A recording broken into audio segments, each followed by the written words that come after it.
Welcome to the Love Deep Lab podcast, helping you integrate sex, sexiness, sacredness, and science in your life and your bedroom. And now, your host, Dr. Stormy.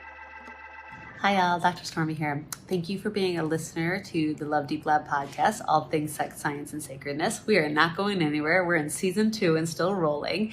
And I have the privilege of working with the amazing Toby Morrell to bring you all a new podcast called Sex 101, which is the sex education you wish you got. It is an open door policy. We answer listeners and viewers' questions that you guys sent in. We have a great playful dialogue bringing in laughter and levity, but also science and the neuroscience behind pleasure and all things sex. So we're so excited to introduce it to you starting now. So it's called Sex 101. It will be on its own feed. You can check the link in the bio below.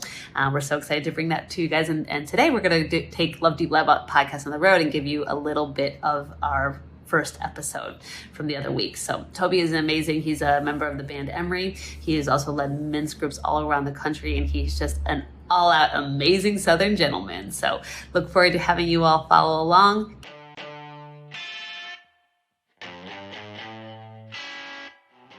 How's your sex life? How's your wieners and your vajayjays and all the things you use during sexy time? Well, the reason I ask is because nobody else is. Sex is still taboo. It's hard to communicate with your partner, with the person you love, with the person you want to have sex with, your desires, what you like, what you don't like. And also, you have lots of questions about sex that maybe have never been answered. That's what this podcast is, Sex 101. This is basically the sex ed you wish you had gotten. You remember those sex ed classes where they were showing you like images of fallopian tubes and prostates, and you had a bunch of questions that never got answered? Well, this podcast is here for you to finally answer all those burning questions that you've had, and it's going to be awesome because we have a great person to answer your questions. I'm talking about Dr. Stormy. She's a certified sex and intimacy coach. She's a member of the World Association of Sex Coaches, and she was even has her medical doctorate. Was an occupational therapist for 14 years. She is amazing. We had her on the Bad Christian podcast, and I just knew if there's any way we can work with her to help people feel more free and open and honest and authentic with their sex lives, then she is the person to help do that. I am so excited to have her on this podcast. I'm excited to be on this podcast. I'm Toby. If you don't know me, I've been in the band Emery for decades, toured all around the world, learned so much about, I grew up in a small town in South Carolina and didn't know much about sex because we weren't allowed to talk about it. You didn't have sex until you got married. I grew up very evangelical. And because of the band, my whole perspective has changed about sex and intimacy. And also, I led a group called the True Man Experience, where I traveled all around America and met with men to talk about masculinity and to talk about their relationships with their family and their fathers, their sexuality. So I've learned a lot too, and I'm kind of on this podcast going to be the everyman. I'm going to be asking questions that maybe you might would ask, or maybe they're even dumb questions, but there is no such thing as a dumb question. That's what my mom always said. So I'm going to be here for you folks that, are like me, just kind of plain and simple. So what we are asking you to do is send in your questions. Any listeners, send in your questions. Email them to us at toby@marriagesupply.com. That's Toby, T-O-B-Y, at marriagesupply.com. Send in those questions. We'll take any and all questions. So send them in. There's nothing off the table. This is an open door policy. Anything goes. Try and stump us. Try and make us laugh. Try and scare us. I don't know. Send in those questions. Let's get this thing started. Like my work is like, I hope I can help people learn to be turned on by life itself. Like it doesn't, we save turn on for the bedroom, and that's so myopic and so constrictive, rather than, being turned on by life itself, or a good glass of wine, or, an amazing play, or whatever it might be, going for a great boxing workout, and then learning to move that energy and like have it fuel your creativity and your lovemaking, right? But it doesn't have to be like, people get so strange about like turn on. And I say all the time, like, I want to be and teach my clients to be turned on all the time. It doesn't mean I'm hot to trot all the time. It means that you're feeling alive. You're feeling connected to this electrical, to this pulsating energy. And it's really like, so, like that man sounds like he had it really like enhanced, really intense, really amplified probably because he doesn't know how to calm his nervous system. Yeah. Right. Which makes sense that if your genre of music is soothing his nervous system, that's his intensity level, right? Yeah. Like there's actually studies about my friend who was here actually cleaning my windows moment right at the time finally. He is a dear friend of mine. He was telling me there was a study about with screamo music that they're like the most peaceful people that are like drawn towards like screamo music. Really? That makes a lot of sense. Like that's how they are able to tap into that. Isn't that interesting? Yeah. I was like, oh, that's such a cool study. So yeah, that is interesting too. The people that are quiet, oftentimes you're right. Now that you mentioned that, a lot of our fans are just very docile and calm. And so that must be a way, there's something under the surface that they probably don't get able to get out as much. And so then we that all music absolutely need a way to move through anger and rage.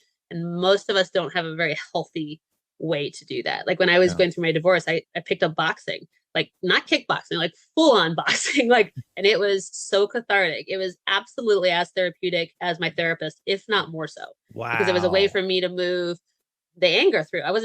Sometimes I was angry at my soon to be ex-husband. Most of the time I was just angry at the situation, and so, and I was a person for 36 years. I was like, I'm never angry. Namaste. And now I'm like, oh hell, I love my anger. She's like this really beautiful guide for me. But how do I move it? How do I work with it? Right. I mean, like the saying is like, feel to heal, right? You got to feel the whole spectrum of emotions to be like full, That's why. So you, for like 30 something years, you thought of yourselves not angry at all? Literally. I signed fucking everything. Keep smiling. Love Stormy. And now I'm like, that is so nauseating. The hearts. So literally. You're embarrassed about your signature. My first boyfriend from high school, like the person I lost my virginity to, he's still a really dear friend of mine. And he's like, do you remember the whole keep smiling thing? I was like, oh God, I had hoped you were going to forgot about that. You signed like, yearbooks that way? Keep smiling. It's such an insult. Actually, it's like, it's such a bypass, right? It was a way for me. I wasn't comfortable with my own anger. I didn't have great models for that growing up. And then doing my own full-on rage work. I did it actually a retreat in Tennessee was the first like piece of rage work I did. And that was probably 6 or 7 years ago now. And now it's like a part of my practice. Like it's really rage work. I've never heard of that before. What is that? Yeah. Well, it can be anything. This was like, it could be like, there's a place in town called Smash It where you literally go and like pay a fee and you can get like porcelain dishes and smash the shit out of them. Or you can get a TV and a bat and like break the shit out of it. No like, way. But in a controlled, safe environment and with no one else around. Right. And so that's like one piece of it. This was what's called Bataka work, but you literally have this like a wiffle ball bat, and then you have like these pillows and cushions and you just, I literally went to like my hands were bleeding, like beating on this thing, like just sobbing with like all the people around, like, because this was a private group of, I think it was 4 men, 4 women, if I remember correctly. And then a therapist and looking around and seeing everyone being like, go, go, go. And like feeling like this place for me, I think I was 39. I was 39. Was the first time where I felt like, oh, not only is my rage okay, it's actually like they're like encouraging me. And I literally felt 15 pounds lighter, like actually felt 15 pounds lighter. Wow. Yeah, it was amazing. I'll never forget that moment. That is so interesting because oftentimes, I've said this a million times, when I'm exercising or like if I'm running hard or doing sprints or like if my heart's pumping, my mind does become clear and I'm able to understand me a little bit better or the thoughts come more clearly. So that makes a lot of sense, tapping into that primal rage or anger that you can't in our society. You can't just go smashing shit, but if you could do it in a controlled environment and it reaches into that the feelings that you have, that's pretty awesome. I need to try pretty that. Amazing. It's brilliant. It's called Smash It. It's like all over the country, but it's a brilliant idea. Wow. And then out of Burning Man was the other, like they had like a whole Smash It thing. And that was my first time doing that, like smashing things. And I was like, it is very rewarding to take like a really pretty piece of china, write something on it that you want to let go of and just smash the shit out of it, You went to Burning Man? I've been to Burning Man 3 times. What? Was that after your divorce? Oh yes. Yes. But I've been twice. Twice with a partner and once single. It's hard to get into Burning Man. Like it's not easy, right?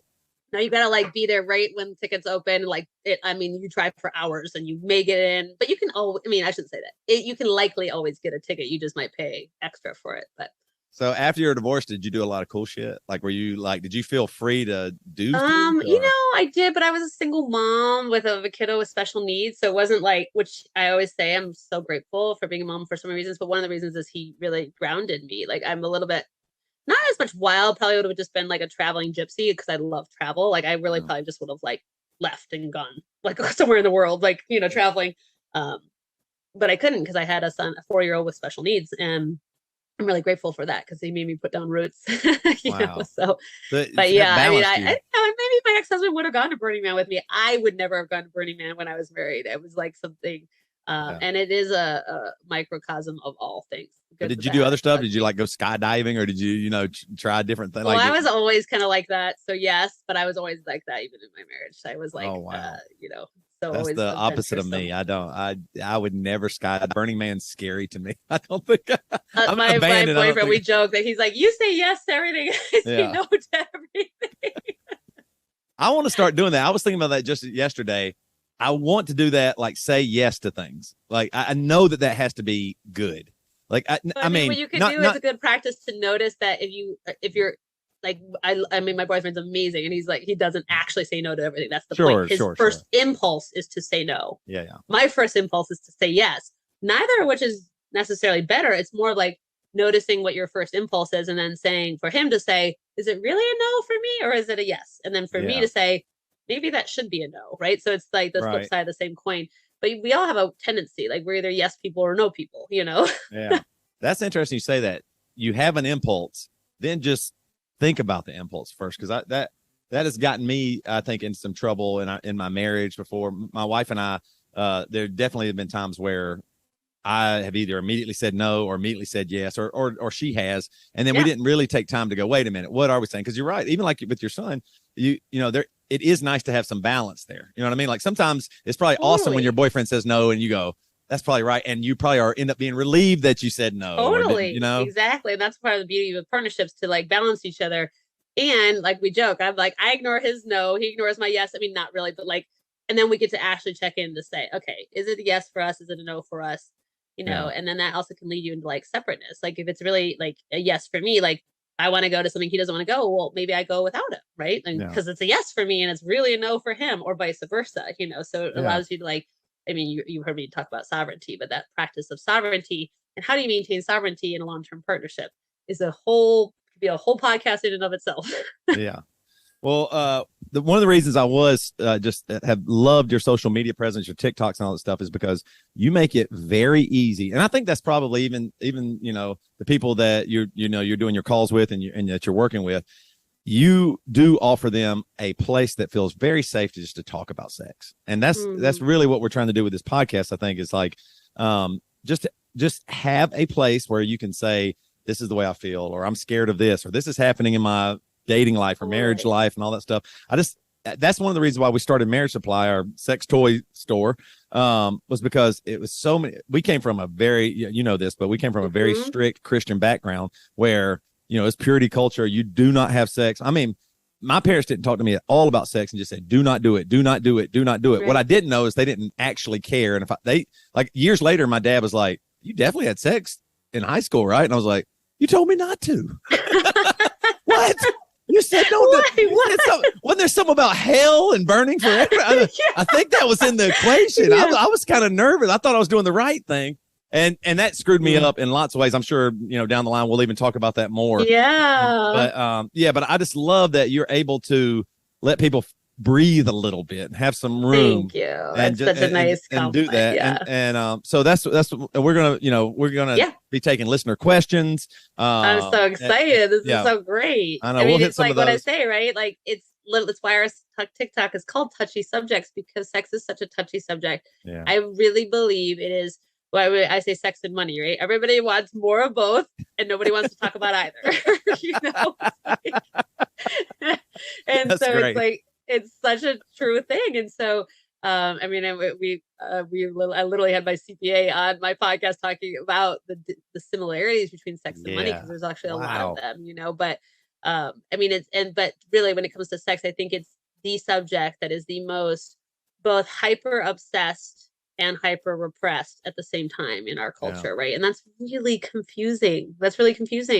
And so for men to navigate, for women to navigate, for non-binary persons to navigate, it's just confusing. And so having a space where we can talk about these things and do so in a sound way and in a supportive way is massive. It's huge. It's huge. Yeah, you were telling me, and that's what it blows my mind. You can go on TikTok and see practically almost nudity, whether it be dancing or, but if you talk or say a couple of words about sexuality, you've even gotten banned, right? For saying, what was it you got banned for? What did you say? Because I mean, I could scroll through TikTok right now and it would be very sexual. Totally. I mean, my boyfriend's like, how are you getting banned? And then I see what's on his scroll or his friend's scroll. And I'm like, what? Again, it's that repressive and obsessive dichotomy. But the first time that I know I wasn't shadow banned. I was actually banned. I've been shadow banned several times, but they don't tell you you're shadow banned, which is also very weird. You just get banned and blocked, but they don't inform you, which seems like poor business practices. But, definitely. But the first time I said pleasure, and I was talking about pleasure practices, but I was literally holding my cup of tea, talking about tea as a form of pleasure. Oh, wow. And they're like, it got taken down and I got blocked for sexual content. And I was like, what? I mean, and that actually set me off. That's what had me create the podcast. Cause I was like, I am so over the censorship that is so unhealthy and promotes this obsession repression thing we have going on, rather than having, and I certainly don't have all the answers. I mean, sexuality is my greatest passion. I'd love to study it and learn everything I can about it. But it's also great to be like, wow, I don't know the answer to that. Let's find out. Let's circle back on this. I mean, you have to spell boobs with like little flowers for the O. I mean, it's just it's right.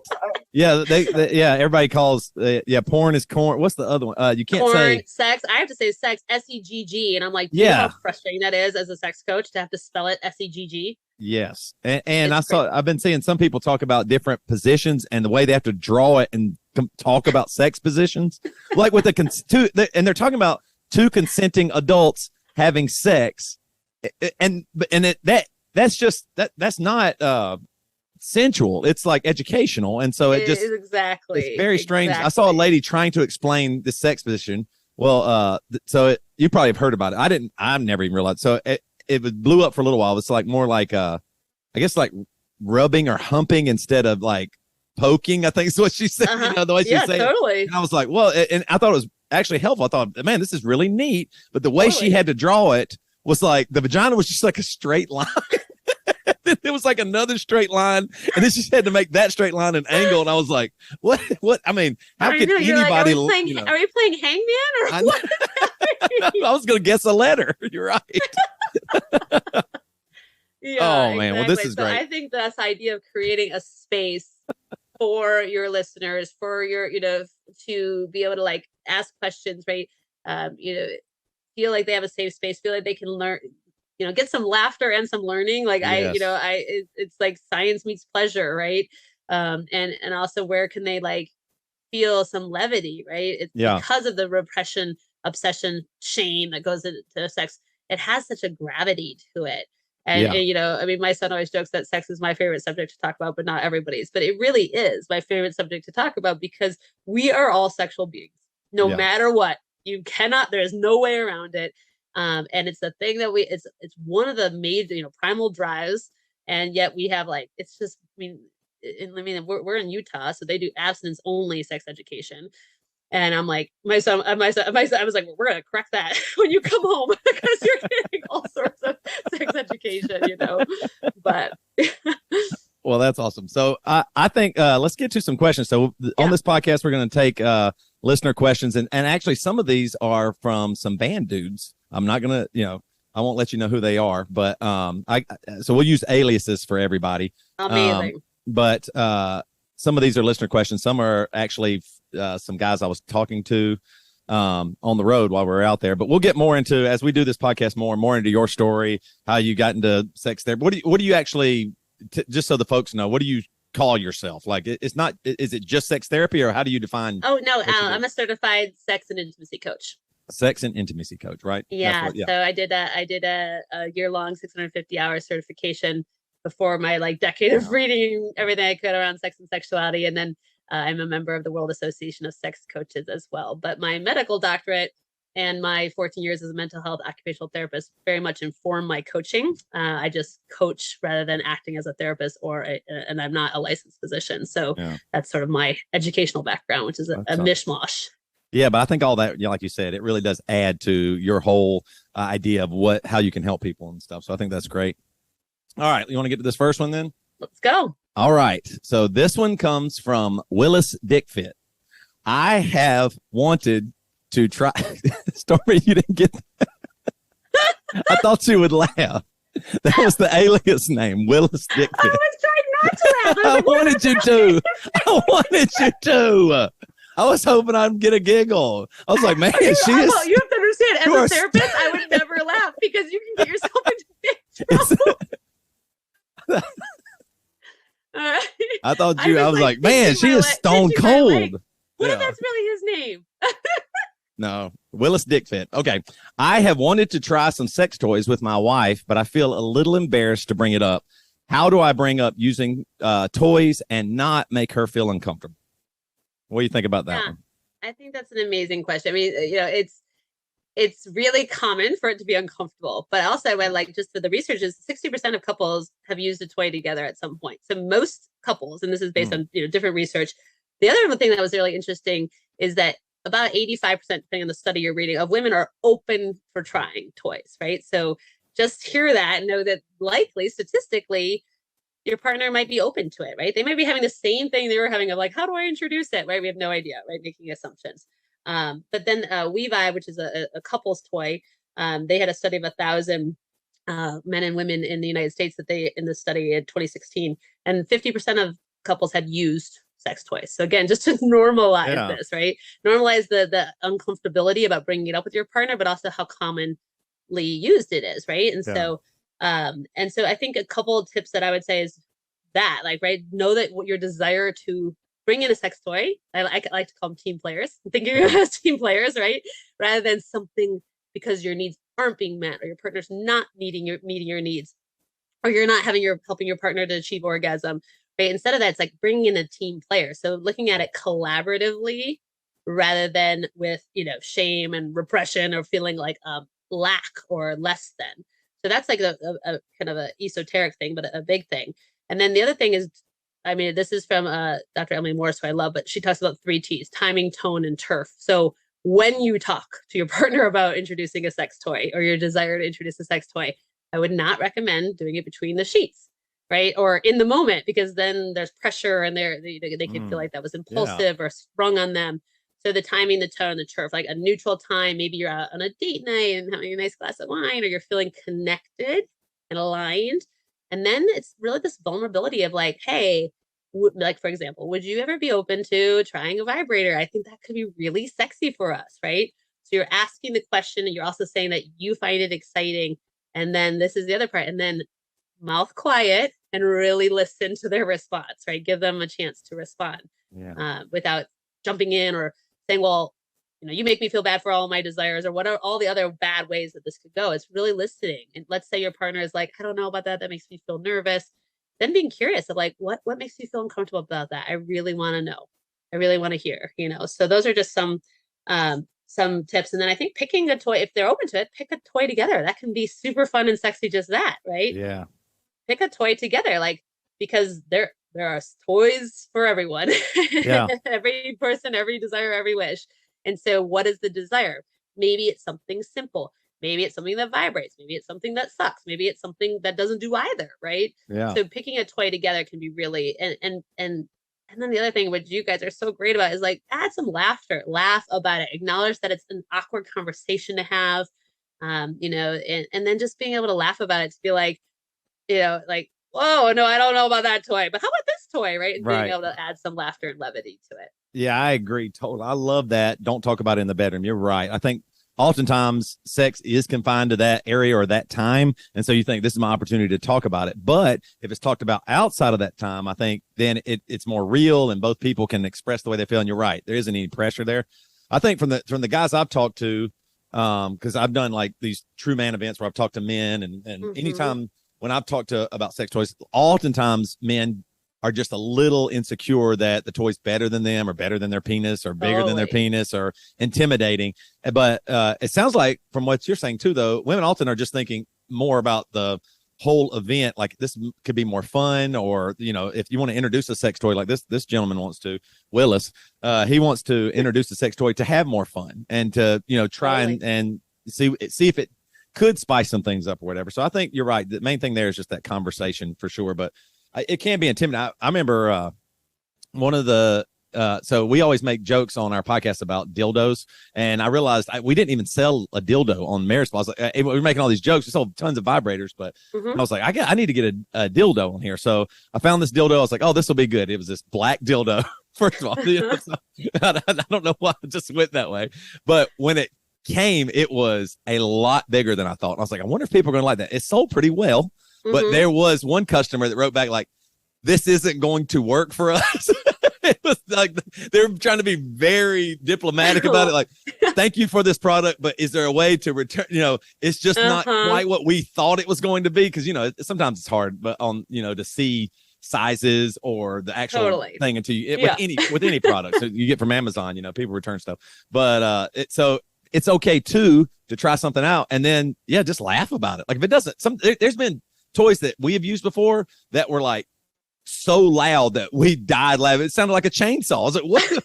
I mean, you know, we got 3 kids watching, you know, YouTube in the next room, and I was like, what is happening here? So you know, it's okay to die laughing and not use that. You know what I mean? Like just it is, and you're not gonna like every toy. You are not gonna like every toy. You're right. And, you know, you're just not. You're not gonna like every toy, right? And you might like it. Your partner might. You might both not like it. So if you think of it as like, I mean, there are toys literally for everything, everyone. So being playful about it, right? I mean, I'm a huge believer on adding some playfulness into the bedroom, right? Because there is so much shame and repression and trauma in the bedroom, you know, in our culture collectively. And so adding some laughter and some levity into it, and then picking one together, you know? Yeah, I love that for sure.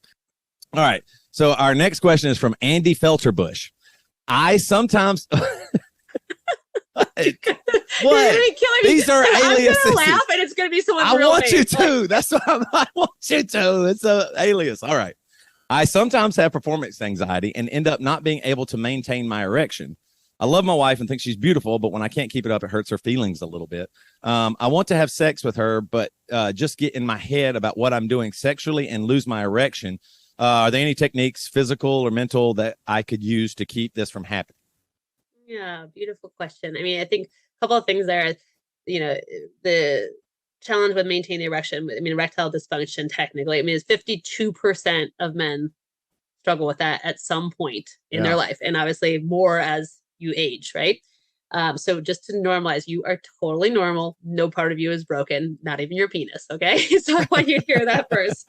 And then it's a really common thing that I work with my clients, right? It's, but you mentioned about getting up in your head, right? And I love that you say, I find my wife beautiful. I don't want her to hurt her feelings, and I'm up in my head. So assuming that you have ruled out the medical causes that could be contributing, which I always recommend my clients to start there first, so checking medically for any medical reasons that you might be struggling with erection. But then there's just some lifestyle things. So just going over those quickly, like things like decreasing stress. Stress is a pleasure buster, right? Watching your weight, making sure your blood pressure and cholesterol are okay. No smoking. Alcohol in moderation. I mean, these are just some lifestyle general things that help with having a more robust erection. Yeah. And then in my world, what I teach is more of the, well, let's just call it a little bit more woo-woo, but so powerful, right? So I love where the woo meets the science. That's sort of my like sweet spot. So a lot of mainstream medicine will do things like desensitizing, right? This is for like if you're ejaculating too quickly, let's say, for example. So desensitizing or distraction techniques. I am not a fan of those with my clients. I want you to be fully present. I want you to feel everything, be with everything, and have an amazing erection and amazing ejaculation, right? And all of that's possible. So what I work on with my clients, if we're working on this area, is really simple things like breath. Okay, so your breath is one of your most powerful ways to calm your nervous system. And if you're up in your head, breath is a really powerful way to get you down into your body. And I don't want you like doing your taxes or counting big dots on the ceiling, right? I want you like to have Naming the presidents last or something. longer, right? Right. That's distraction that's taking you out of the amazingness of sex. I want you to be fully present. So your breath is a way to drop you into your body and to slow it down. Okay. So That's slow, great. deep breaths when you start to feel yourself get anxious, right? When you start to feel yourself maybe get anxious in your body or up in your head. And then so just good breathing, right? We have to breathe anyway. We might as well do it well. So, and then the other one is along those lines is to pause, right? We can, when we're in anxiety, we tend to move fast, right? We breathe faster, we constrict, our body's constricted. So pausing and noticing, taking some deep breaths. So those two go hand in hand. And that leads me to the third one, which is counterintuitive, but slow it way down, like way down, right? So you might say, if I slow it down, I'm going to lose my erection, but it's actually like a really helpful way. So lengthen the foreplay, change the speed, the direction, the angle, all of these things are really tangible ways. And then the last thing I would say is a great practice is called edging. We could do a whole podcast on edging, but it's basically a self-pleasure practice that, and this is for men or women, but I use it often with my male clients, is to like get yourself close to your orgasm without going into orgasm, right? They call it ejaculatory inevitability, where like the train is on the tracks and it's not stopping no matter what kind of thing. Getting just before that point and then slowing down, decreasing the pleasure, decreasing the sensation with big breath, and then edging back up and slowing back down, edging back up. And you're starting to really build that muscle of being in what we call in the Tantra world, ejaculation mastery. So that, I love everything you said there, but you also need a partner that is willing to go there with you, right? Like your partner, will need to want to slow down as well, right? Like they'll need to be with you in that. Yeah, beautiful. That's a great insight. So yeah, I think something like saying, again, these are just examples. You're gonna do your language and your situation, but saying something like, hey babe, like I don't want to come yet, like, or I'm feeling like I'm not as hard as I want to be, so I want to like pleasure you, or I want to try this. And maybe you're not even using words as much as just leading by, moving your body, but that, saying, I really want this to last longer. I'm going to go out on a limb to say there's going to be very few women who are going to be like, no, I just want to like hurry it up. And right. And if you do, well, then we have to do a whole podcast on that because you got a different situation going on. Right. So, but yeah, bringing your partner in, letting them know that you're wanting to last longer or you're wanting to be harder. Like those are really vulnerable, not easy things, but also can be super sexy. Yeah. I'll say this, we're being open and honest. So when we were doing Bad Christian podcast, one of our sponsors was Hims, and they sent me free, what is it called? Sildenafil, or it's Viagra basically, right? Mm-hmm. Yeah. And I tell you what, when you take one of those, you do feel a little bit like it felt like when when you're a high school boy, like you just get boners all the time. You can't stop it. Just the breeze goes by. Anything. It's just, my God, it doesn't matter. And I was like, holy shit. Wow, this is pretty unbelievable. So I'm assuming, sometimes people do use those things as well. And I don't know what your take is on that. I don't know if you think that's good or bad or normal. When I took it, it definitely, it had an interesting effect where I was like, whoa, I was able to, because sometimes I've gotten in my head about sex before, for sure. Totally. Especially like my wife and I had trouble having kids. And so we had to have sex at certain times to try and get pregnant. And man, it felt like work. And I just felt, like performance anxiety. I really felt that way, and there's definitely been times where I want to, in my life, I've wanted to pleasure my wife or whatever. And I just felt like, oh, am I letting her down? And then all of a sudden I'm going down and it's just, I'm like, whoa, hold on, wait. And so, yeah, I was mentioning that too. I don't know what your take is on like Viagra or stuff like that. It's very common, right? As we know how common that pharmaceutical is. Yeah. It can be a great thing. I've had personal experience with it. I've had my clients report experiences with it. So I'm never like prescriptive good or bad. It's more of like, if that's your only tool, I would also suggest trying some other like more holistic tools so that you can feel more powerful in your erection, right? Mm-hmm. Most men want to be fabulous lovers. They really do, right? Yeah. The good ones. And I only surround myself with the good ones, Right. They want to be fabulous lovers. They want to pleasure their partner and have them, mind-blowing, time-bending sex. And so Viagra can be a great tool. And then there's a lot of other tools too. And so I never want someone to feel like that's the only tool. Yeah. And so, so that's what I would say about it, and everything in moderation, right? Like you might only need like a little smidge of that too. You Yeah. might not need the whole blue pill, Yeah, So- you're right. You're right. And for sure, if you can figure out what turns you on and how to get there, then lots of times erections come. It seems like to me too, it's not only just blood flow, it's your brain and your blood and your penis and your body. You have to think about it, like you said, holistically. They say Sure. our brain is our greatest sex organ, and I would agree. But it's also our greatest barrier to fabulous sex, right? I say that a lot because we can get really stuck up in our head. And by the way, this is not just men. Women have a lot of performance anxiety as well. It manifests differently, but body image anxiety and things that take it. Whenever we're in performance, we're out of experience, right? We're in performance, not in our bodies, not in our sensations. So, anything that you can do, and it might be all of the things, but to drop yourself back into your body. Yeah. All right, let's do one more question. Then I got a surprise question for you. But all right, so this one is from Eileen Ulick. What's the most common issues you work on with your clients? What's the most common that you work on with your clients? Like, what do you hear about the most? Well, I mean, as a sex and intimacy coach, they're all coming to me with, in the realm of sex and intimacy. So within that, with a caveat, because I get a lot of comments saying, you only talk about sex. And I'm like, well, I'm a sex coach, but intimacy is much greater than sex, right? Sex is one of many forms of intimacy. I teach 9 realms of intimacy. So sex is one of them. But in that realm, so I would say lack of sex would be one of my clients coming to me. And I work with men, women, and couples, but in broad strokes, a lot of the challenges are lack of sex, either for one or both partners, right? One or both partners feel like there's a lack of sex, difference in sex drives, difference in libidos, right?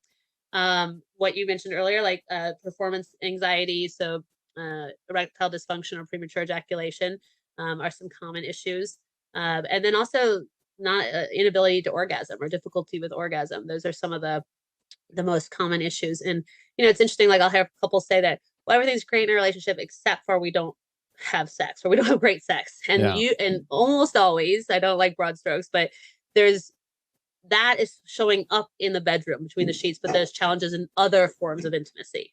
So that's we always kind of get into, we don't just talk about sex, we talk about communication, resentments, how do you resolve conflict, those sorts of things. Yeah. And the work that I've done with men, it for me, it's always been men feeling that they can't communicate about their sex drive and their wife's sex drive. And it's not only just that the men had a higher sex drive, it's that the men want to feel wanted. And that oftentimes that causes some performance anxiety too. Just because I think men go, I want to be wanted. And then if I'm wanted, then I will really want you and I will be more turned on.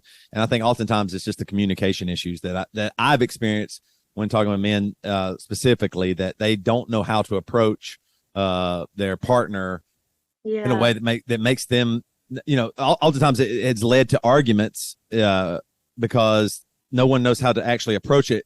And what they're saying is, I want you more and I want you to want me. And both people often do want each other. They just don't know how to get to that. That's so well said, right? It's a really beautiful thing. I want you more. I want you to want me more. I want to have more sex. These are all amazing things, but just like you said, it gets lost in translation, right? There's patterns we establish, particularly in long-term partnerships. We establish deep patterns, and they're not always healthy patterns, right? Yeah. So how do you break those patterns? How do you have these conversations? How do you open new doors? And how do you create space to have something different, right? And that's really the summary, the 40,000 foot view of the work that I get to do is, how do you start having these conversations? Because it is never just about sex. Yeah. All right. I got a surprise question for you. Ready for it? I love it. All right. My wife and I have sex about once a week. I love having sex with her. And this comes from Wayne Kerr. I love having sex with her and would prefer to have it more often. Kind of goes into what we're talking about, but her sex drive doesn't match mine. Over the last few years, I have stopped asking for more sex because it has at many times caused frustration or even a few arguments, just like we were talking about before. I have been using porn and masturbating other times throughout the week to get my wants/needs met. I think he's talking about sexual needs here. The issue is my wife and I are Christians, and we both believe porn is wrong. So I keep this a secret from my wife. I want to stop and only express myself sexually with her, but I'm nervous she'll respond or receive it in the wrong way if I again ask for more sex. I also have a 12-inch penis that is 7 inches in girth. Thanks for the help. That last part was a Wow, joke. that Last was part, that was a joke. that was a I past added question. that. I thought that would be shot. I made that last part up. I thought that would be. I thought I was gonna throw you a curveball. That wasn't. That was just me. Like, okay, I was like, 7-inch girth. So there was a lot. I like his name. That was a lot. So really, Sorry. besides the Sorry, I keep throwing curveballs at you. I'm sorry. no, I love it. Just I love joking. it. But besides the large penis part that you threw at the end, the two really like genuine issues I heard there were actually two, right? So difference in sex drives, right? Difference in libido, and then also issues challenges with porn feeling isolative in your relationship. So I don't like the word normal. I just don't like the, I mean, I'm a mom of a kiddo with autism, so I do not like the word normal. But you know, normal, like statistically normal monogamous long-term partnerships is sex about 1 to 1.3 times per week. And so, you know, it's in the realm of normal, but that my whole point is that doesn't matter. If it doesn't feel like enough to you, the person who submitted this question, that is valid. That is worth looking at, right? And what I heard is that that's enough for your wife, and she's not necessarily wanting more, right? So you have a difference in libido, difference in sex drives. It is so common. Think about how uncommon it would be that you both have the exact same sex drive at the exact same moment of the exact same day, Right. So, because sex drives aren't a set point, they wax and wane. They wax and wane within each of us. They wax and wane with your partner, different times of your life, the state of your stress levels, all these things that impact our hormones, right? Time of day, all these things that affect sex drive. So the less important than the frequency and more important is the communication. So how do you communicate to your wife? You know, and I hear that like you can be afraid of being turned down, and you internalize that as rejection. And no, that doesn't feel good for anyone. But having these conversations, sharing with your wife, and again, in a moment when you're connected, that, you know, I know we have sex like once a week. I would really love to have sex these many times a week. And then the other thing is, are you open to other kinds of physical intimacy? Maybe you make out or dry hump. That's super underrated, by the way, and super awesome. We all used to do it in high school, and then we stopped dry humping. I know. Maybe your needs will feel more met if you're making out a couple times a week and having sex once a week. Who knows, right? Question mark. But again, maybe broadening your definition of physical intimacy, what that means, might help you feel like your needs are met. And so that communication piece is key. And then the second part of your question was about porn. And what you mentioned there is you hide it, right? You were told, you were taught that it was bad, it was wrong, it's shameful, and that so it's separate. And that's, I work with, porn comes up a lot with my clients in my world. And it can be really isolative. Something we tend to do, hide it in place of just to get off, all these things, right? It doesn't have to be that way. So just know that there is no shame in your porn use. I know you're feeling that way, so I say that with like compassion. But again, having the conversations, looking at, because porn can be very connecting in a couple, it is often very isolating. So the way that it's being used in your relationship is separating the two of you. Can it be used in a way that connects the two of you? And that's really up to having conversations about it. There's different things. I just released a podcast today on ethical porn. There is ethical porn. We call it female forward porn. That's a totally different kind of porn that might feel less shameful for you. So those would be some of the things that I would, suggest there. And then also maybe practice self-pleasuring without porn. If porn is feeling like shame and repression, maybe from family of origin, maybe from your growing up in a religious environment, whatever it might be, maybe self-pleasuring with toys or without porn might help you feel more freedom there.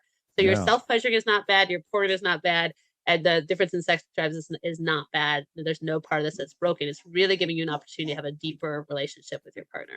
Yeah, there have been times where I felt more in the mood than my wife, and we decided to I could masturbate around her, that almost sounds creepy, but I don't mean it that way. Like we were together, but and it actually ended up turning us both on. Totally, and I was like, whoa, super hot. You know what I mean? Like masturbation. I'm not trying.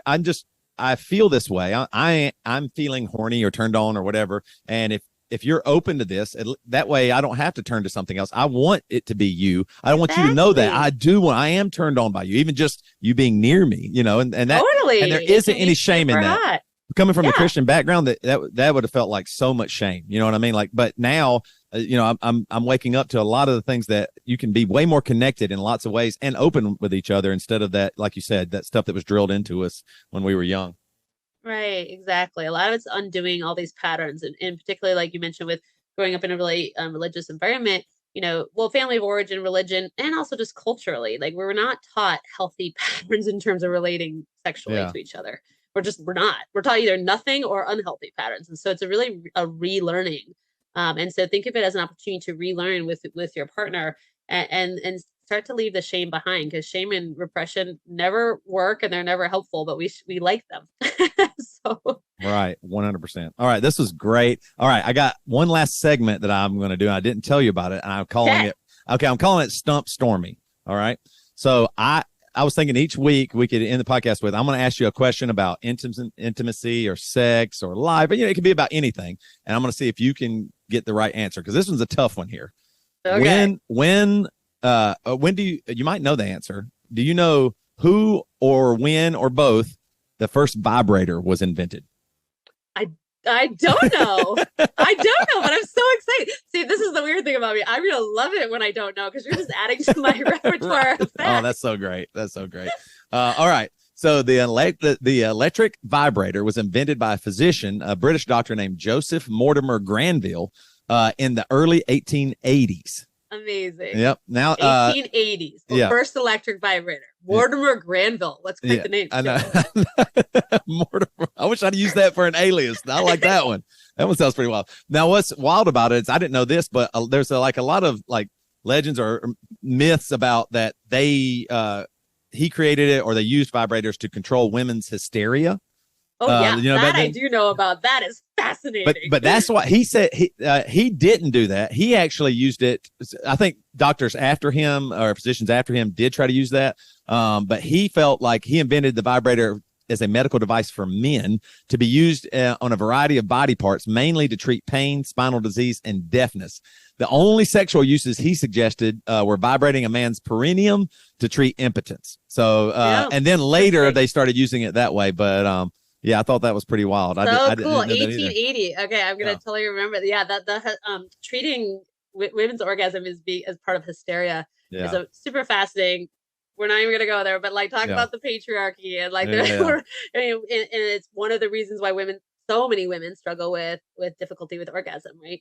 Yeah. But yeah, that's super cool. 1880. Yeah, I know. Isn't that wild? And they didn't get they weren't able to transport them. This was like a box that you had to go to. Like it wouldn't become portable until like the 1900s or whatever. But anyway, I remember, it's totally separate, like, but very funny. I remember finding my mom's like vibrator when I was like, I don't know how old I was, young.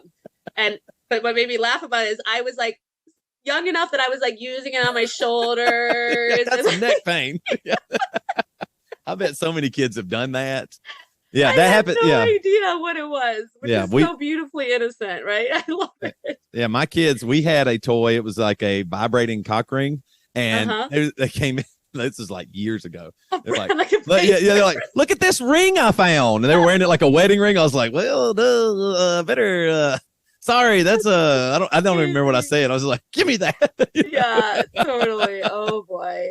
Hey, this has been awesome. Okay, tell everybody, give them your podcast, where they can find your TikToks. I'm sure we'll talk about this in the future a bunch, but just so everybody. We have a podcast every other week on all things sex, science, and sacredness, and that's Love Deep Lab Podcast. It's on YouTube and all the pod platforms. Our TikTok with just different inspirational tips and educational tips is Touchy Subjects with 3 S's, and then our website is lovedeeperlab.com. And kind of fun. We have a lube that we're launching because I wanted a clean lube, so we're launching a lube in about 2 weeks. So yeah, I'm so excited about that. We're going to carry it on Marriage Supply, I believe. Yeah, I'm so excited about. I can't wait. That is so cool. Your samples are coming. yeah. I'm very excited about that. So this is great. Hey, this is awesome. We're going to be doing more of these in the future. So thank you guys for listening. Stormy, we'll see you soon.